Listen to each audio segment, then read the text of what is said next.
벌써 이사야서 강의를 이제 마치게 되었는데요. 105회까지 했습니다. 그러니까 우리가 2년을 했다고 할 수가 있습니다.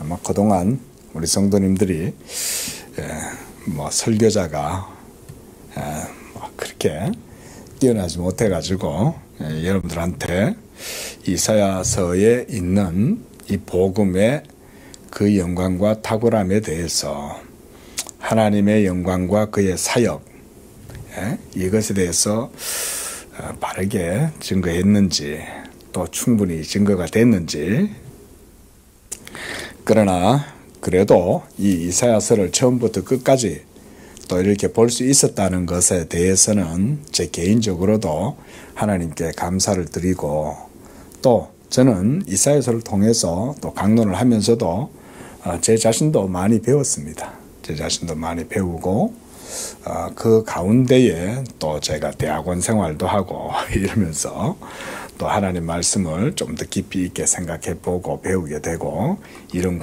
또 기회가 있었는데, 제가 그런 과정 속에서 좀 더 말씀에 대해서 깊이 있게 좀 생각해 봤던 부분이 있다면 종말론입니다. 종말론.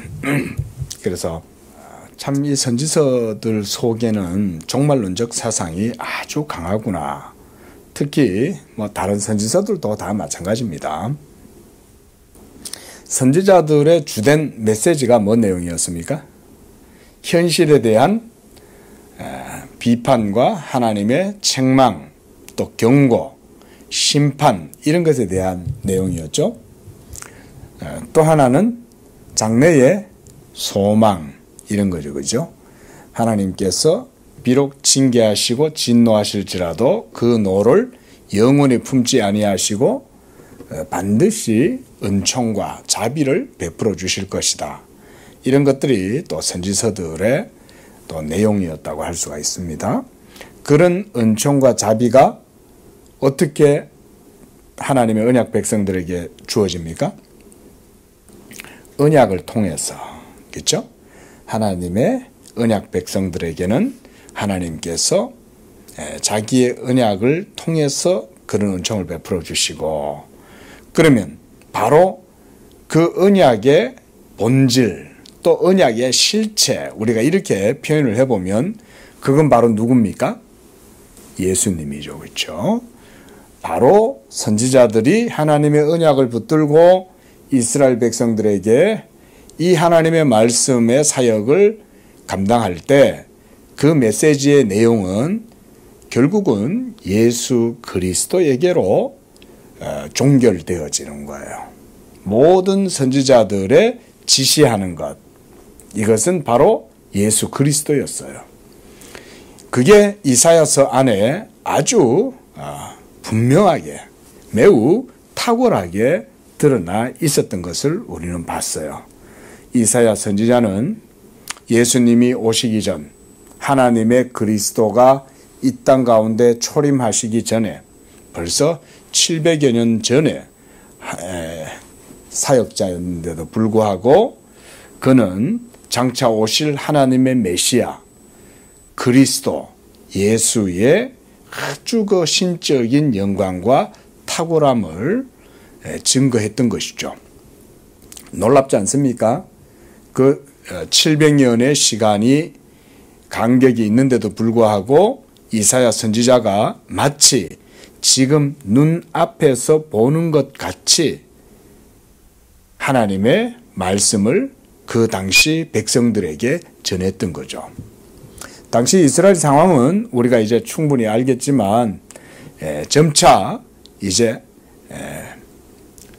계속해서 이제 무너져가는 그런 상황이었고, 그러다 보니까 그 가운데에 하나님의 교회가 무너지고 하나님의 언약도 사라지고 이러면 결국은 하나님의 나라와 의를 찾고 구하고 있던 경건한 성도들은 굉장히 큰 고통 가운데에서 의심하고 괴로워할 거 아니에요. 그런 가운데에 선지자는 소망을 전한 거예요. 그렇지 않다. 하나님은 자기의 언약을 반드시 자기의 열심으로 이루신다. 자기의 이름을 위하여, 자기의 영광을 위하여 하나님이 이 모든 언약의 성취를 이루실 것이다. 이런 메시지가 이 이사야서 안에 다 들어있는 거예요. 그러면서 이제 주목해야 될 게 뭐냐면 종말론적인 사상인 거예요. 자, 제가 간헐적으로 한 번씩 설명을 드렸습니다. 종말론적이라 함은 이렇게 생각을 해보시면 돼요. 우리 사람은 역사 속에서, 시간 속에서 살아가잖아요. 그죠? 오늘도 여러분은 집에서 교회까지 오시는 그 모든 것도 시간이 걸렸어요. 20분이 걸리고 30분이 걸리고 또 공간을 거쳐서 와야 되죠. 그렇죠? 우리의 모든 생활은 다 그런 차원적인 시공간의 역사 속에서 우리가 삶을 살아갑니다. 무엇보다도 그런 시간 속에서 공간의 제한을 받으면서 살아가는 우리들은 무슨 생각을 하냐면 모든 세계를 자기 중심으로 이해를 한다는 거예요. 그렇죠? 사람이 다 자기 중심적으로 생각하지 뭐 그걸 또 새삼스럽게 그렇게 얘기하냐 이렇게 하겠지만, 그러나 문제는 우리 인간은 땅과 시간과 공간만 바라보고 사는 건 아니죠. 됐죠? 우리가 이렇게 하나님께 예배하고 하나님을 믿는 이유가 뭡니까? 우리 속에 영원에 대한 사모함이 있고 영원한 것에 대한 의식이 있기 때문에 이렇게 시간 들여서 하나님 앞에 나와서 예배를 드리잖아요. 그죠? 그러니까 우리 사람의 마음 속에는 그러니까 두 가지 차원이 있는 거예요. 하나는 이 땅에 우리의 모든 현실에 대한 차원이 있고 또 보이지 아니하는 영적인, 좀 더 말하면 초월적인 영역에 대한 그런 차원도 우리 사람 속에는 있어요. 이것이. 그런데 대부분 그런 초월적이고 영적인 것에 대해서는 별로 생각 안 하죠. 사람들이. 그렇죠? 대부분 다 이 땅에 있는 것, 그리고 자기가 지금 현재 경험하고 있는 것, 자기가 현재 경험하고 체험하고 느끼고 있는 것, 뭐 이런 것에만 주된 관심이 쌓여 있지, 보이지 아니하는 영적인 하나님과의 관계라든가 초월적 세계라든가 이런 것에 대한 관념은 별로 신경을 안 쓰고 살아요. 그런 게 자기중심적이라는 거예요. 그게. 인생들이 육에 매여서 육적 가치를 따라서 자기중심적으로 살다 보니까 무슨 생각을 못하냐면 하나님의 존재와 사역이 그런 우리 인생들, 그러니까 시간과 역사 속에서 살아가는 우리 인생들에게는 하나님의 존재성 그 자체가 종말론적인 그런 특성을 가진다는 것을 잘 모르는 거예요. 하나님은 시간과 공간에 매입니까? 매이지 않습니까? 매이지 않으시죠. 그죠? 영원하신 분이잖아요. 하나님은 시간과 공간을 창조하신 분이죠. 그런 분이 어떻게 시간과 공간에 매일 수가 있으시겠어요? 그죠? 자, 제가 지금 종말론적인 개념에 대해서 우리가 뭐 간헐적으로 봤지만 제가 오늘 마지막 설교니까 여러분들에게 이제 이렇게 말씀을 드리는 겁니다. 그러면 영원하신 그 하나님이 생각해 보세요. 이 세계에 떠나 계세요? 이 세계하고 같이 계세요? 그렇지. 야, 이제 이 정도 되면 이제 신학을, 그게 굉장히 중요하거든요. 그게 별거 아닌 것 같아도 대단한 겁니다.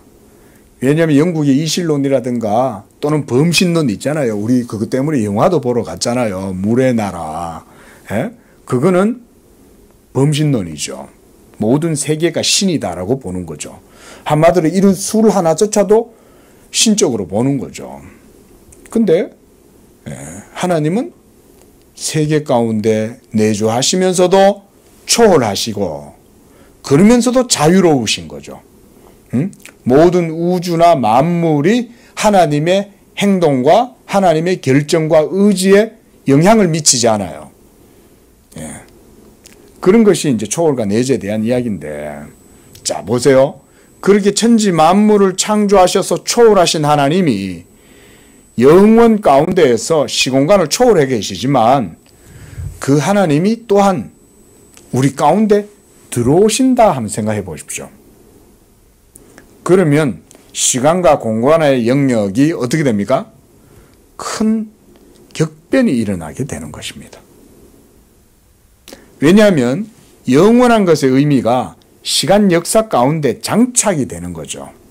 접착이 된다, 장착이 된다. 그러면 거기에는 시공간 역사 속에 엄청난 많은 여러 가지 크라이시스라는 게 생겨요. 위기라는 게 생기는 거예요. 그러면 영원과 시간이 부딪힐 때 거기에서 많은 문제가 생겨날 때 그거를 신학에서는 뭐라 그러냐면 종말론적인 긴장이다 이렇게 말해요. 종말론적인 긴장 또는 위기의식 이렇게도 말해요. 뭐 신정통주의자들도 이런 위기의식에 대해서 말을 하긴 하지만 제가 말하는 것은 신정통주의식의 개념이 아니에요. 바로 우리 정통신학적인 측면에서 영원하신 하나님의 존재가 시간 역사 속에 들어와서 우리 가운데 거하실 때 임마누엘이잖아요. 그죠? 하나님은 우리 안에 거하시는 거예요. 바로 예수 그리스도의 성육신 사건이 그 임마누엘 사건의 핵심이죠. 그렇죠? 임마누엘이라 하리라. 임마누엘이라 하라. 하나님이 우리와 함께 계신다. 함께 계시잖아요. 영원하신 하나님이 우리와 함께 계실 때 그게 그냥 단순하게 그냥 그렇게 이루어지지 않는 거죠. 거기에는 엄청난 신학적 의미와 함께 엄청난 사건이 그 속에 동반되는 거예요. 우리가 구약시대 때 보세요. 하나님께서 모세를 만나시려고 시내산에 임재하시죠. 그죠? 임재하실 때 산이 어떻게 돼버려요? 다 불에 타버리죠. 그리고 엘리야가 호렙산에서 여호와를 만날 때 여호와께서 이 엘리야를 만나러 이렇게 오시죠. 오실 때 어떤 일이 벌어져요? 산이 흔들리고 바위가 깨지고 땅이 갈라지고 야단이 나는 거예요. 영원하신 하나님이 시공간 속에 찾아오신다는 것은 그런 엄청난 격변을 불러 일으키는 겁니다. 자, 여기까지만 이제 말씀을 드리고요. 생각해 보세요. 하나님의 영원한 말씀이 몸을 입고 육체를 취하셔서 이 세상 가운데 들어오시죠.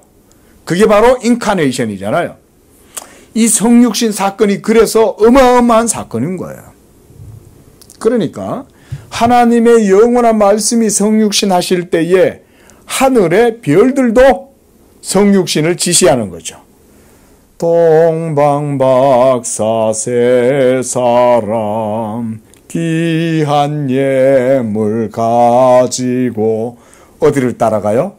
별들을 따라가는 거예요. 저 별이 메시아의 별이다. 예? 그만큼 모든 우주 만물도 하나님의 아들의 시공간 속으로 들어오시는 이 임마누엘의 사건에 대해 가지고 우주적이라고 보여주는 거잖아요. 또 예수님이 자기의 신성의 모든 능력을 영광을 다 내려놓고 이걸 우리가 신학에서도 비하다 그럽니다. 자기를 다 비우고 낮추시는 거예요. 자기를 비천한 상태로 낮추시는 거예요. 이게 비하예요. 그런데 그런 상태로 성육신 해가지고 이 세상에 계실 때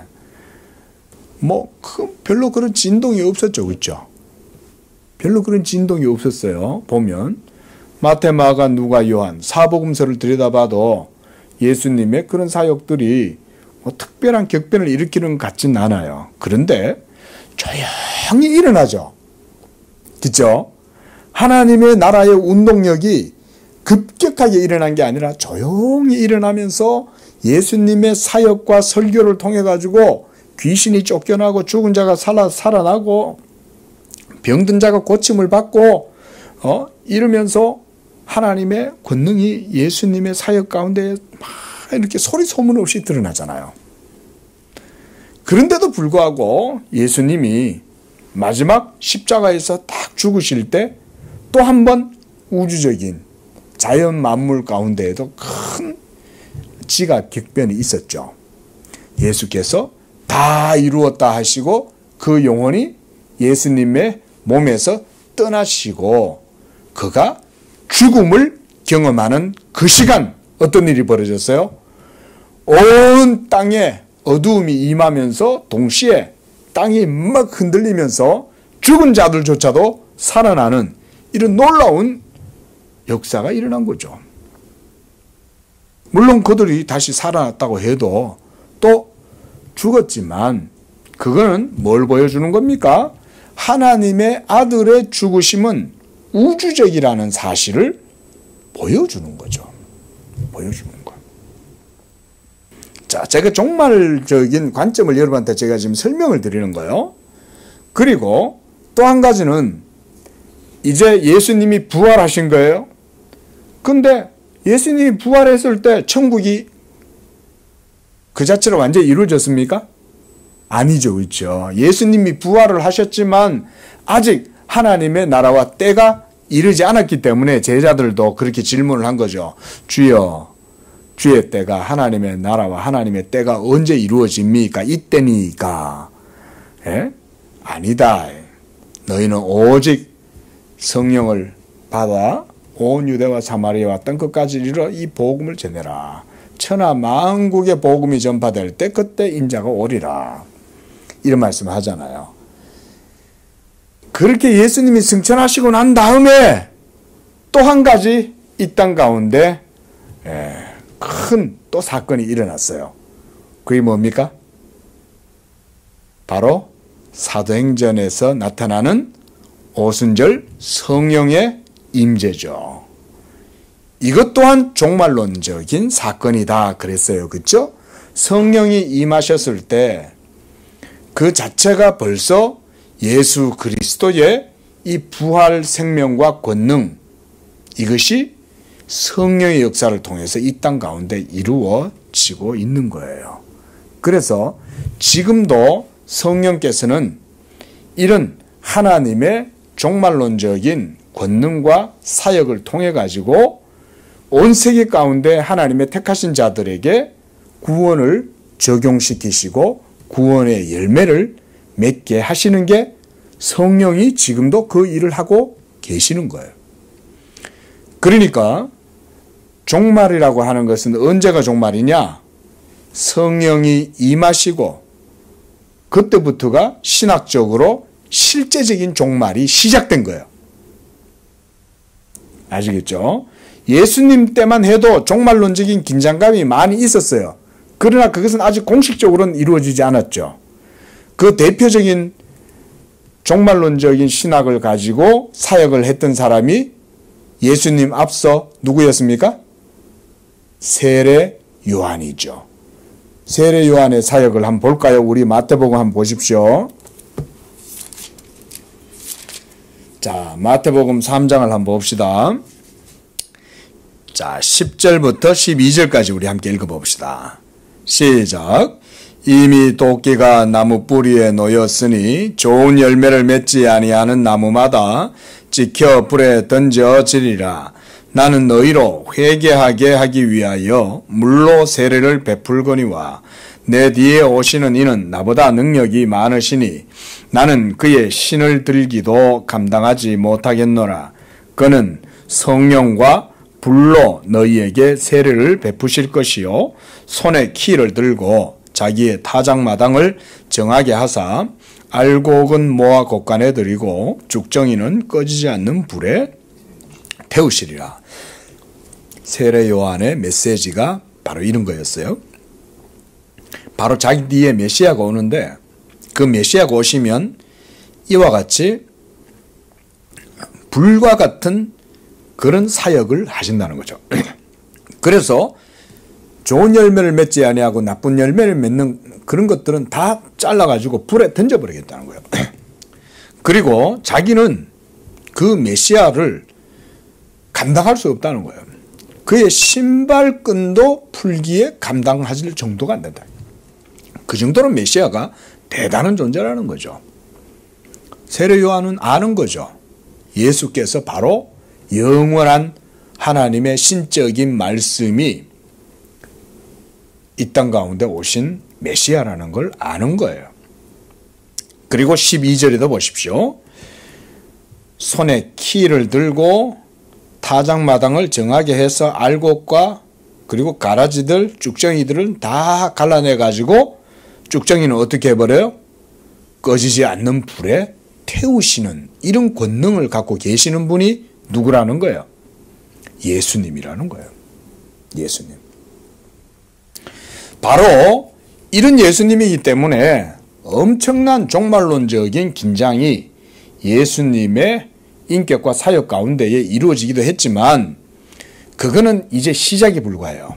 실제적인 공식적인 출발점은 성령이 임하시면서 그 일이 이루어지게 된 거예요. 자, 여기까지가 종말론에 대한 이야기입니다. 제가 이 이사야서 마지막에 와서 이 말씀을 다시 정리하는 차원에서 여러분들에게 말씀을 드리는 겁니다. 이사야서 강의를 하면서 제가 한 번씩 이 말씀을 드렸기 때문에 우리 성도님들이 그렇게 낯설진 않을 거라고 생각이 듭니다. 그러나 그때 듣는 것보다 지금 들으니까 이제는 조금 여러분들도 이제 각이 좀 서죠, 그죠? 각이? 예, 그 자꾸 들어야 돼요. 그러니까 지금은 한마디로 종말의 시대인 거예요. 그렇게 생각하시면 됩니다. 예, 종말의 시대. 언제 예수님이 오셔도 안 이상한 때인 거예요. 지금은. 그런데 오늘 본문에 보면 바로 이와 같은 예수 그리스도의 종말론적 사역과 그 형태를 표현하고 있습니다. 15절 말씀이 바로 그거예요. 한번 보세요. 여호와께서 불에 둘러싸여 강림하시리니 그의 수레들은 회오리 바람 같으리로다. 그가 혁혁한 위세로 노여움을 나타내시며 맹렬한 화염으로 책망하실 것이라. 계속 불 얘기하죠. 그죠? 그 다음 16절에도 여호와께서 불과 칼로 모든 혈육에게 심판을 베푸실 것이다. 그리고 그 하나님께 죽임당하는 자가 많을 것이다. 그러는 거예요. 여호와께서 죄악된 이 세상 가운데 들어오시면 엄청난 진동과 격변이 수반되는 거죠. 그 가운데에 하나님의 진노하심으로 말미암아 그의 노에 소멸되는, 그래서 하나님은 소멸하는 불이시다. 모세도 이렇게 말씀하잖아요. 하나님은 소멸하는 불이다. 그 불에 거울리지 아니하고 그 불에 타지 아니하고 보호받는 사람들은 누굴까요? 하나님의 의에 거하는 자들이겠죠. 하나님의 한마디로 아이언돔으로 딱 보호하고 있는 거죠. 예? 그리스도를 반석으로 삼고 그리스도를 산성으로 삼고 그리스도를 요새요 피난처로 삼는 그들에게는 이와 같은 하나님의 혁혁한 불과 같은 진노, 맹렬히 타오르는 불의 진노가 그들을 사르거나 거스르지를 못하는 거죠. 그래서 이제 선지자가 하나님의 최후의 사역을 이렇게 표현하고 있습니다. 여호와께서 불에 둘러싸여서 그러는 거예요. 한마디로 하나님 그분 자신의 진노와 심판을 이와 같이 묘사하고 있는 거예요. 우리가 오늘 새벽에도 이사야서 30장 봤죠. 31장. 그 31장에서도 여호와의 불에 대해서 말씀하죠. 하나님이 공의로 모든 시간 역사 속에 들어오실 때 그의 공의는 우리 죄인들에게는 뭐와 같이 느껴진다는 거예요? 불과 같이 느껴진다는 거예요. 공의가.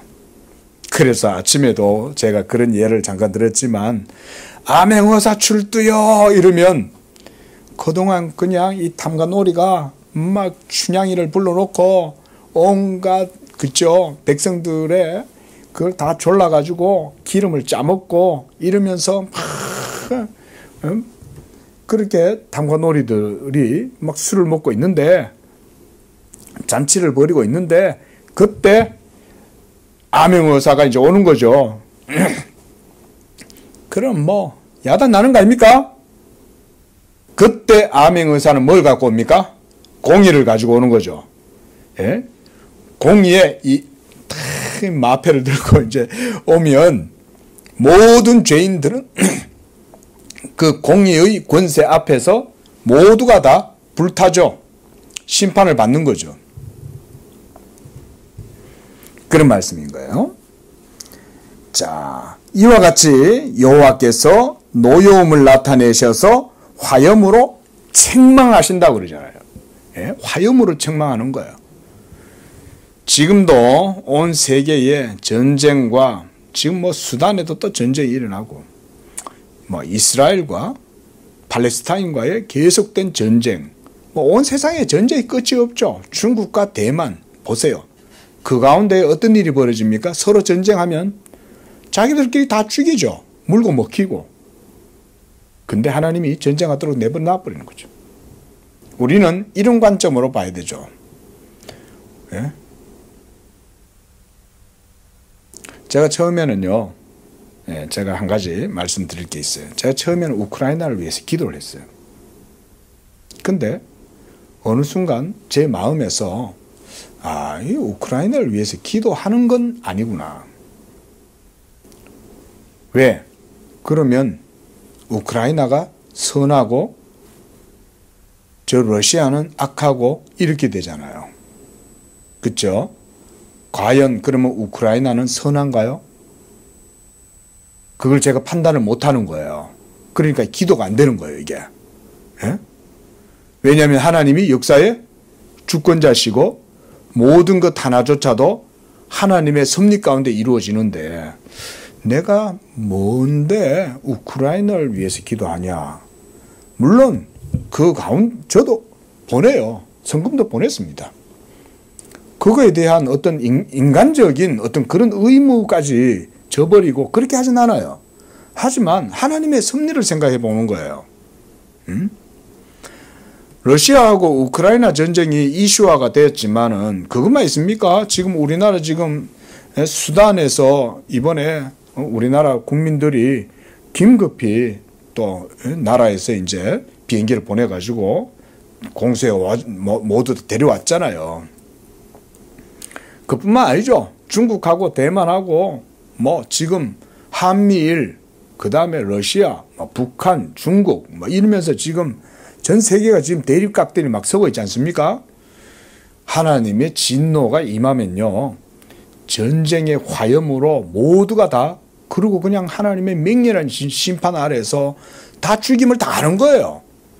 여기서도 보세요. 오늘 본문에서도 여호와께 죽임을 당하는 자가 많으리라 그러잖아요. 미국은 뭐 사실은 자기들 안에서 총질내가 다 죽이죠. 예? 지금 얼마 전에 뉴스를 봤는데 오늘 이 시간까지 미국에서 죽은 자들이 엄청나게 많은 거야. 3만 명인가 벌써 됐는데 3만 명인가. 그러면 1년 내내 얼마나 죽겠어요. 미국 사람들이. 그러니까 그 모든 게 다 하나님의 종말론적 심판의 역사가 그렇게 드러난다라고 보시면 되는 거예요. 아니 분명히 우리 성경적으로 보면 그렇게 해석할 수 있잖아요. 그렇죠? 참새 한 마리도 하나님의 허락하심이 없으면 떨어지지 않는다 분명히 말했고 하나님은 우리의 머리털 하나까지도 다 세신다고 분명히 말씀했고 그렇다면 이 모든 저 큰 나라들이 싸운다고 할 때 그게 어떻게 하나님의 섭리가 그 가운데 역사하지 않는다고 볼 수가 있겠냐고요. 또한 베드로후서 3장 10절에서도 마지막 종말의 때에 이렇게 묘사했어요. 제가 읽어드리겠습니다. 그러나 주의 날이 도둑같이 오리니 그날에는 하늘이 큰 소리로 떠나가고 물질이 뜨거운 불에 풀어지고 땅과 그 중에 있는 모든 일이 드러나리로다. 또 12절에 하나님의 날이 임하기를 바라보고 간절히 사모하라. 그날에 하늘이 불에 타서 풀어지고 물질이 뜨거운 불에 녹아 날 것이다. 뜨거운 불에. 이런 것들이 신약의 사도들도 하나님의 마지막 날 심판을 종말론적인 사역을 불과 같이 묘사를 하는 거예요. 왜냐하면 공의가 이루어지기 때문에. 용광로가 우리가 용광로를 멀리서 있을 때는 따뜻하죠. 그렇죠? 근데 용광로 가까이 가면 이거 방호복 입어야죠. 그렇죠? 제철소에서 작업하시는 분들이 보면 그 가까이서 쇠막대기를 들고 막 주물을 하는데 가까이 가면 그 옷을 입어야 돼요. 한마디로 여호와 하나님 그분 자신이 맹렬한 그런 불과 같은 한마디로 그런 분인 거예요. 그러니까 그분께 가까이 가려면 이 은혜라고 하는 복음이라고 하는 이 의의 옷으로 다 방호복을 입어야 돼. 방호복을. 그러지 않으면 하나님의 진노하심 앞에 타서 죽는 거예요. 심판을 당하는 거예요. 자, 17절 말씀을 보면 17절은 이스라엘 백성들의 죄악에 대해서 말씀하고 있습니다. 그들이 스스로 거룩하게 구별하고 스스로 정결하게 하고 동산에 들어가서 그 가운데 있는 자를 따라 돼지고기와 가증한 물건과 쥐를 먹는 자가 다 함께 망하리라. 스스로 거룩하게 하고 구별한다. 또 정결하게 한다. 이건 뭔 말일까요? 간단히 말하면 한마디로 정결례를 하는 거죠. 우리가 여인들이 옛날에도 보면은 정한수 떠다 놓고 빌 때 어떻게 합니까? 목욕 재개하잖아요. 그죠? 그 다음에 하얀 소복 입고 하잖아요. 산당에 가가지고 제사를 지내고 이방 신과 귀신에게 절하고 제사 지낼 때 이와 같이 한다 이거예요. 이건 누구한테 해야 돼요? 하나님께 해야 되는데 하나님께 해야 할 행동은 하지도 안 하고 가증하고 더러운 이방신과 우상 숭배를 이런 식으로 아주 정성 들여서 하죠. 절에 가가지고 불공 드리는 불자들이 그냥 뭐 대충 가가지고 하겠어요? 얼마나 시주도 두둑히 챙겨가고 옷도 깨끗하게 입고 이렇게 가지고 가죠. 아주 경건한 마음으로. 그런데 어때요? 그게 모두 하나님의 불의 진노 앞에서는 가증하게 되는 거죠. 예? 거기에 정성을 쏟으면 쏟을수록 하나님의 진노를 당하는 거예요. 예? 우상이 뭐 살아있는 거예요? 죽은 거지. 그래서 18절에 보십시오. 내가 그들의 행위와 사상을 아노라. 행위와 사상을 안다. 이렇게 말씀합니다. 그리고 때가 이르면 문나라와 언어가 다른 민족들을 모으리니 그들이 와서 나의 영광을 볼 것이다. 바로 여기에서 때가 이르면이라고 하는 것이 바로 예수 그리스도의 때를 말하는 거예요. 하나님의 아들이 영원한 말씀이 육신이 되셔서 우리 가운데 거하시는 그때 그의 성육신하신 사역을 통하여서 하나님의 종말론적인 모든 사역이 성취가 되고 그렇게 함으로써 성령이 이 땅 가운데 이제 공식적으로 임재하시고 그러면 이 땅은 이제 그때부터 큰일 난다. 심판당한다. 그래서 예수님도 성령의 사역을 이렇게 표현했어요. 그렇죠? 그가 오시면 내 것을 가지고 너희에게 알릴 것이고 그가 오시면 이 세상을 책망하리라. 성령이 죄에 대하여 의에 대하여 이 세상을 성령이 책망하신다 그랬습니다. 지금 온 세계 가운데 성령이 사역하고 계시잖아요. 2000년 전에는 예수님이 갈릴리 해변과 이스라엘 지역을 다니시면서 사역을 했지만 이제는 예수 그리스도의 성령이 온 세계 가운데 이와 같은 사역을 동시적으로 전 지구적으로 지금 하고 계시는 거예요. 제가 지금 이런 얘기를 종말론적으로 지금 표현을 하고 있는 거예요. 그래서 베드로후서 좀 전에 읽었던 그 3장 10절에도 보면 주의 날이 어떻게 온다 그랬어요? 도둑같이 오잖아요. 그러니까 언제 오는 줄 모르는 거야 이게. 인생들은 하나님에 대해서 모르죠. 제가 설교 소두에 말씀드린 것처럼 인생들은 하나님의 존재에 대해서 무신경합니다. 예? 그래서 자기 중심적으로 모든 생각을 하죠. 자기가 있으니 우주가 있다고 생각하는 거지 우주가 있고 자기가 있다고 생각하지 않잖아요. 그러고 있다 보면 종말론적인 하나님의 역사가 이루어져도 그게 이루어지고 있는지도 모르는 거예요. 그러니까 모두 영적인 잠이 빠져가지고 사니까 주의 날이 도둑처럼 임해도 모르는 거예요. 이미 사실은 하나님의 날은 벌써 임했죠. 종말론적으로 이렇게 보셔야 돼요. 지금 벌써 성령이 임해서 하나님의 사역을 지금도 하고 계시는 거예요. 그래서 어떤 곳에서는 소멸하는 불로 하나님이 막 그러다가 귀신의 영들을 막 보내는 거예요. 거짓 선지자들이 막 일어나기 시작하는 거예요. 악한 쑥들이 막 일어나요. 거짓 선지자들이. 그 막 귀신에 사로잡힌 자들이 막 역사하고 온 세상이. 그 하나님의 심판이 벌써 거기 임하고 있는 거죠. 전조가. 이렇게 보셔야 돼요. 성경을. 이런 게 종말론적인 관점인 거예요. 그러나 때가 이르면 문나라와 다른 언어가 다른 민족들을 하나님이 모으셔서 하나님의 영광을 보여줄 것이다. 이것도 지금 역사 속에 이루어졌죠. 우리가 이사야서에서 계속 봤어요. 그렇죠? 예수 그리스도의 복음의 영광이 지금 온 세계 가운데 증거되고 있잖아요. 그래서 그리스도 복음이 전파되는 곳곳마다 그 복음을 듣고 믿는 자들 가운데 이와 같은 예수 그리스도의 영광이 드러나게 되고 많은 사람들이 그리스도를 주로 영접하고 인정하잖아요. 그게 바로 선지자의 예언의 성취죠.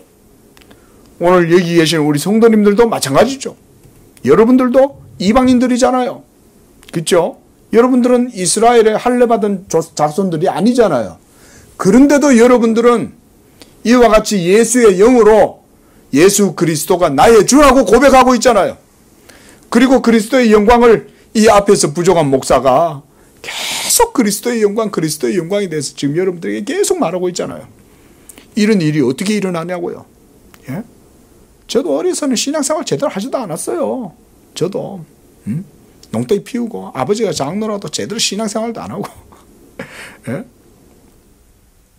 이런 제가 하나님의 은혜를 힘입어 가지고 이와 같이 복음을 전하고 있는 역사가 이게 어떻게 이게 이렇게 가능하겠냐고요. 하나님의 섭리와 뜻이 있었던 거죠. 그렇죠?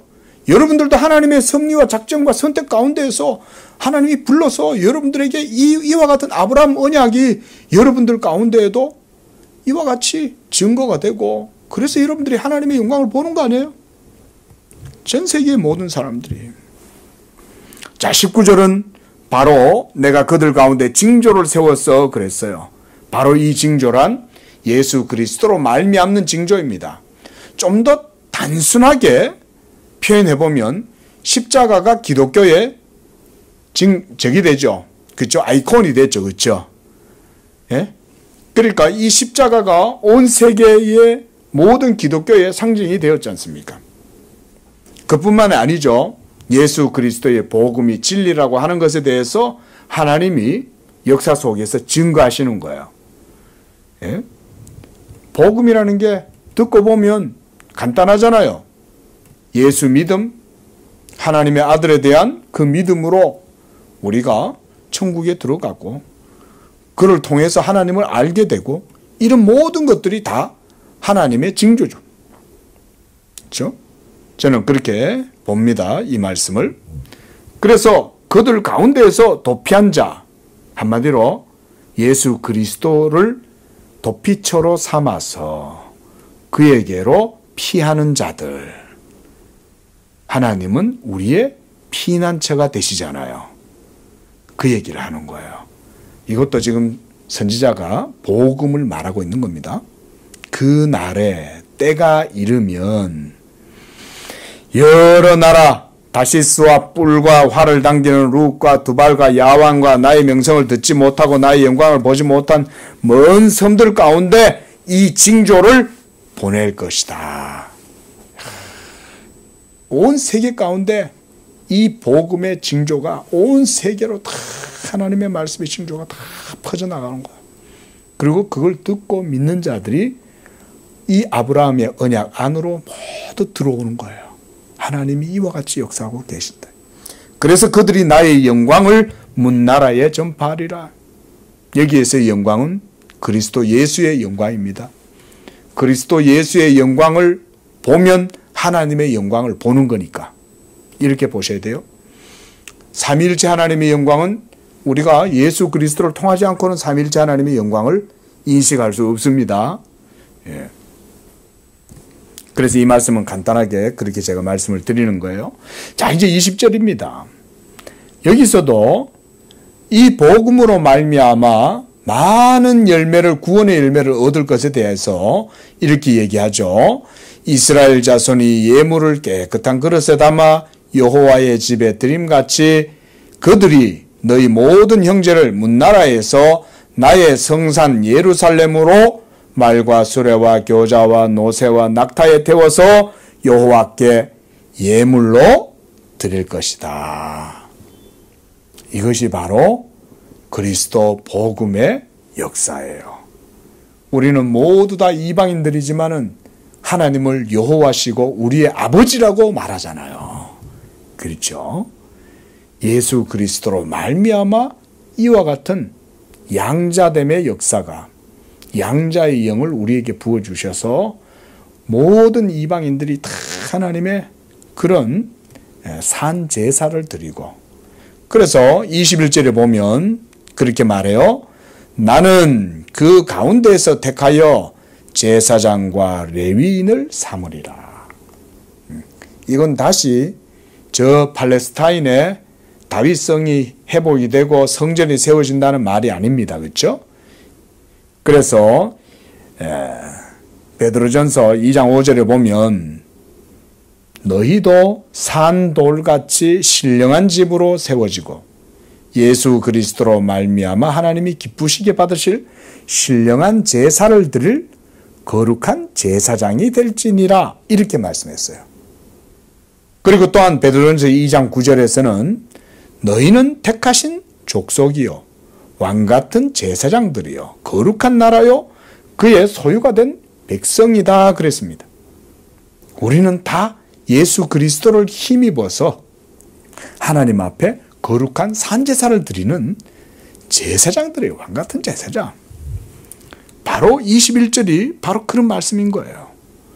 이와 같이 예수 그리스도를 통해서 하나님의 구원이 온 세계 가운데 드리워지게 될 때 그로 말미암아 이방인들이 다시금 하나님의 언약 가운데로 나오고 여호와의 산에 올라가면서 말하기를 오라 우리가 야곱의 하나님께 나아가서 그를 섬기고 그의 도를 배우자, 이러면서 만민들이 이 복음의 깃대를 향해서 나온다 이거죠. 그 산 위에는 예수 그리스도의 복음의 깃대가 딱 서 있는 거죠. 시온 산 위에. 또 22절에서 내가 지을 새 하늘과 새 땅이 내 앞에 항상 있는 것 같이 너희 자손과 너희 이름이 항상 있으리라. 하나님이 영원전부터 아시는 그 교회, 이게 바로 여기에서 보면 내 앞에 항상 있는 것 같이 그러잖아요. 새 하늘과 새 땅이 영원히 하나님 앞에 사랑을 받고 은총을 누리고 그 가운데 놀라운 하늘의 복을 누리고 있을 때에 예수 믿음으로 말미암아 할례 받지 아니하는 백성들, 버림받은 자들 같은 이 땅에 있는 자들이 이제는 그 앞에서 다 기억하신 바가 되고 하나님이 그들을 항상 기억하고 아신다. 우리 모든 성도님들을 하나님이 그와 같이 알고 계시는 줄로 믿으시기 바랍니다. 그 얘기인 거예요. 여기 있는 남목사를 하나님이 아시는 거예요. 여기 계신 여러분들을 하나님이 다 아시는 거예요. 예수 그리스도의 이름 안에서. 그래서 23절도 보겠습니다. 매월 초하루와 매 안식일에 모든 혈육이 내 앞에 나와 예배하리라. 이것도 우리가 율법적으로 봐서는 안 되죠. 그게 아니고 그리스도로 말미암아 율법의 진정한 모든 규례, 율법의 의식법들이 다 이루어지잖아요. 그죠? 그래서 안식일 정신도 예수 그리스도로 말미암아 완전히 성취가 되잖아요. 그래서 예수님이 나는 안식일의 누구다? 주인이다. 예수님이 안식일의 주인이고 예수님이 안식일의 본질인 거예요. 실체인 거예요. 그러니까 그 예수께서 십자가로 죽으심으로써 그 안식을 우리에게 주신 거예요. 자기의 죽으심으로. 그래서 여기서도 이렇게 이해를 해야 되는 거예요. 모든 혈육이 내 앞에 나와 예배하리라. 예배가 회복된다는 거죠. 그렇죠? 이방 여인은 사마리아 여인에게 아버지께 신령과 진리로 예배할 때가 이르렀다. 예수님이 하신 말씀이 이 얘기예요. 모든 혈육이 있는 자들이 이제는 내게 나와서 예배하게 될 거다. 합당한 예배, 진리로 드리는 예배, 그 예배가 예수 그리스도로 말미암아 이루어지게 되는 거예요. 만약 예수께서 십자가에서 죽으시지 않으셨다면 여전히 율법이 유효하겠고 아직도 이 세상 가운데에는 생명이 없겠죠. 의가 없겠죠. 하지만 이제는 예수 그리스도로 말미암는 모든 것들이 다 성취가 됐어요. 그리고 24절에서는 이제 이렇게 맺습니다. 그들이 나가서 내게 패역한 자들의 시체를 볼 것이다. 자, 이건 무슨 말일까요? 여기서 그들은 누구예요? 하나님께 예배하는 자들이죠. 하나님을 믿는 자들인 거죠.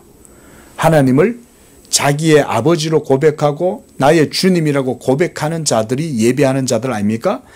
이들이 나가서 패역한 자들의 시체를 볼 것이란 말은 하나님의 공의가 이 땅 가운데 이루어지게 되는 것을 보게 될 것을 말하는 거예요. 우리가 앞서 말씀드렸습니다. 하나님은 진노하시는 맹렬하게 하나님께는 맹렬한 불이 막 화염이 하나님 주변에 막 돌고 있는 거예요. 예? 그런데 오로지 그 하나님의 은총의 은혜 앞에 있는 사람들은 하나님이 다 그들을 보호하고 계시는 거죠. 그러니까 하나님의 율법에 쏘는 것이 그들을 조금 더 해하지 못하는 거예요. 그러니까 그들은 해함을 당하지 않겠죠. 하지만 하나님 그리스도 예수 안에 있지 않는 자들은 이 하나님의 맹렬한 타는 불 앞에서 심판을 당하게 되겠죠. 그러면 그 공의로 말미암아 심판받아 쓰러지는 자들이 있는 걸 우리는 보는 거예요. 이게 바로 그리스도 안에 있는 자들이 그리스도 밖에 있는 자들을 보는 겁니다. 저는 이렇게 한번 연상을 해봐요. 우리가 그 아이언돔이라고 하면 보이지 아니하는 보호막이 딱 있잖아요. 그러면 보이지 않는 보호막 바깥에서는 어떻겠어요? 엄청난 하나님의 진노와 심판이 이루어지잖아요. 그렇죠? 대표적으로 6월절 날 그날 밤 그 피해 보호를 받고 있던 이스라엘 백성들은 모두 다 안전하게 고기를 먹으면서 그 안에서 6월절 의식을 치르고 있었지만 그 바깥에 있었던 애굽 사람들은 모두가 하나님의 진노를 당하면서 심판을 받았잖아요. 아침에 일어나면 뭘 보겠어요? 애굽 전역에 어마어마한 곡성을 듣는 거죠. 그렇게 보시면 되는 거예요. 그리고 그 벌레가 죽지 아니하고 그 불이 꺼지지 아니하여 모든 혈육에게 가증함이 될 것이다. 하나님이 공의로 그들의 모든 악함과 불신에 대해서 이와 같이 징계하고 심판을 내리실 것이다. 이런 얘기를 하는 거예요. 자, 여러분 말씀 맺겠습니다. 예수 그리스도가 오셨을 때 세례 요한도 똑같이 얘기했죠. 여러분 복음이라고 하는 것은 그러니까 나이브하게 달콤하게만 보면 안 돼요. 늘 제가 강조하지만 복음은 이중적 측면을 가져요. 그리스도 예수 안에 있는 자들에게는 하나님의 무한한 자비와 사랑으로 인식되지만 그리스도 밖에 있는 자들에게는 이 복음이 무슨 냄새? 사망의 냄새가 되는 거예요. 네? 어떤 이에게는 생명의 냄새요. 어떤 이에게는 사망의 냄새야. 그게 바로 복음인데 그래서 사도 바울이 뭐라 그러냐면 이것을 누가 감당하리요?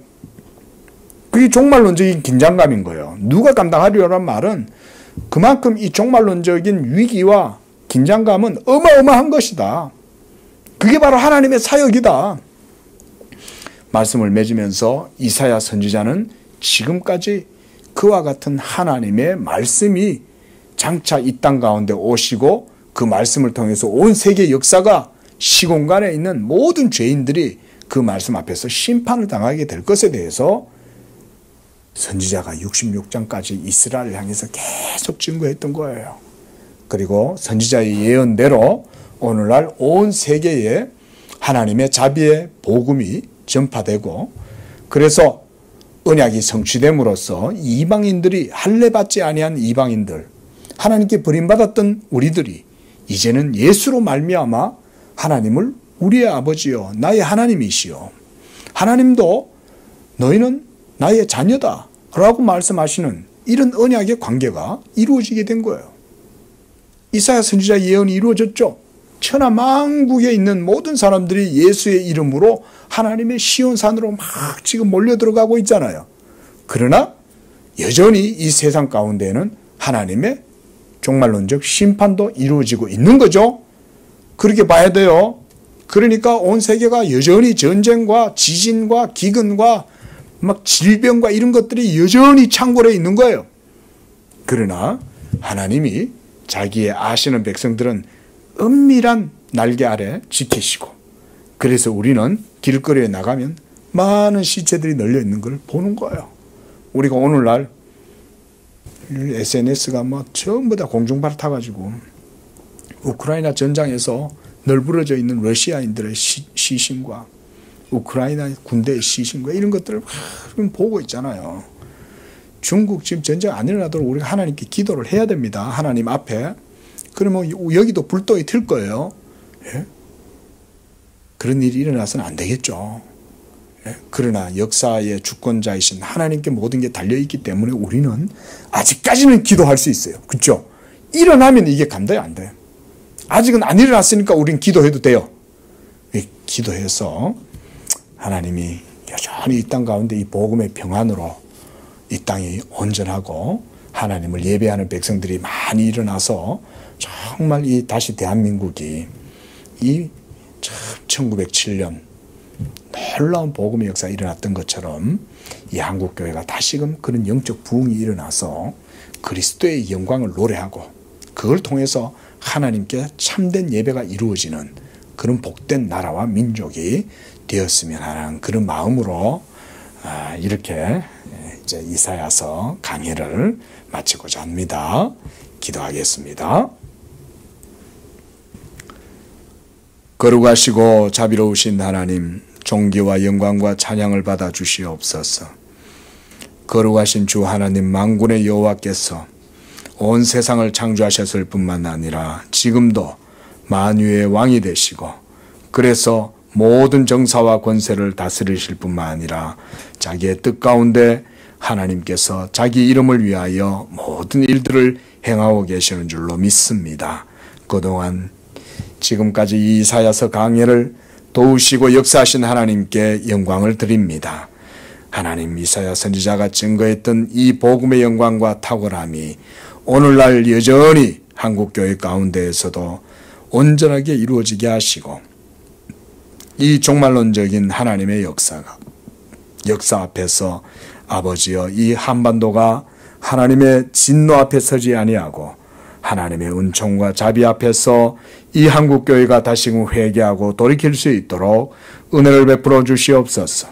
우리 양재교회 성도들도 예수 그리스도를 굳게 붙들게 하시고 시온의 반석이 되신 예수 그리스도로 말미암아 걸려 넘어지는 것이 아니라 도리어 이 예수를 기초로 삼아서 모퉁이 돌 위에 우리 성도들이 하나님의 성전으로 세워지는, 그래서 하나님 앞에 거룩하고 산제사를 드리는 거룩하고 왕같은 제사장들이 되어지는 그런 복된 삶이 되게 하여 주시옵소서. 지금까지 모든 강해를 통해서 하나님의 영광 증거되게 하시고 우리가 그 복음을 듣게 하시니 감사합니다.